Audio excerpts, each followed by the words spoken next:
মেঘলা রাত। গ্রামের নির্জন পথ ধরে ফিরছিল রাজু। চারদিকে ঘুটঘুটে অন্ধকার, শুধু হাতের লণ্ঠনটুকু যা একটু আলো ছড়াচ্ছিল। পথটা নীরব ছিল, যেন প্রকৃতিও নিঃশ্বাস বন্ধ করে অপেক্ষা করছিল। হঠাৎ রাজু শুনতে পেল পেছন থেকে কারো পায়ের শব্দ। সে দাঁড়িয়ে পেছনে তাকালো, কিন্তু আশেপাশে কাউকে দেখতে পেল না। ভয় পেয়ে সে লণ্ঠনটা উঁচু করে চারদিকে তাকালো।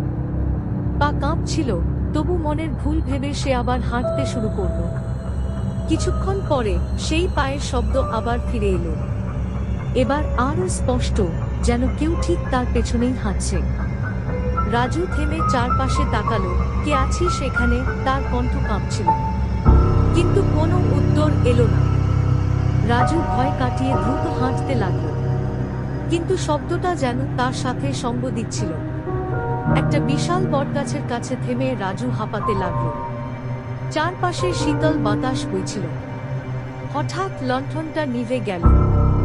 রাজু বারবার তা জ্বালানোর চেষ্টা করছিল, কিন্তু কিছুতেই আগুন ধরছিল না। তখনই তার কানে এলো একটা ফিসফিসে আওয়াজ। রাজু অনুভব করল, যেন তার কাঁধের পেছনে কেউ দাঁড়িয়ে আছে। ভয় পেয়ে সে পেছনে ঘুরল, কিন্তু ঘুরতেই তার বুক কেঁপে উঠল। এক অদ্ভুত ছায়া দাঁড়িয়ে আছে তার সামনে। ছায়াটা অন্ধকারের মতো কালো, আর তার চোখ দুটি জ্বলজ্বলে লাল। ছায়াটা ধীরে ধীরে তার দিকে এগিয়ে এলো। ঠান্ডা বাতাসের মতো একটা ফিসফিসে গলায় বলল, এই পথ আমার। তুমি এখানে কি করছো?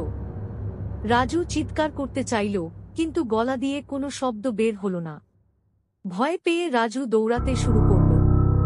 যত দৌড়াচ্ছে, পেছনের পায়ের শব্দ ততই তার কাছে আসছিল। হঠাৎ পা হড়কে গিয়ে রাজু মাটিতে পড়ে গেল। লণ্ঠনটা গড়িয়ে দূরে চলে গেল, আর চারপাশ আরো অন্ধকার হয়ে গেল। সে উঠে দাঁড়ানোর চেষ্টা করছিল, কিন্তু তার সামনে ছায়াটা আবার এসে দাঁড়ালো। এবার ছায়াটা তার মুখের কাছে ঝুঁকে এলো। ঠান্ডা গলায় আবার ফিসফিস করে বলল, তুই এখান থেকে পালাতে পারবি না।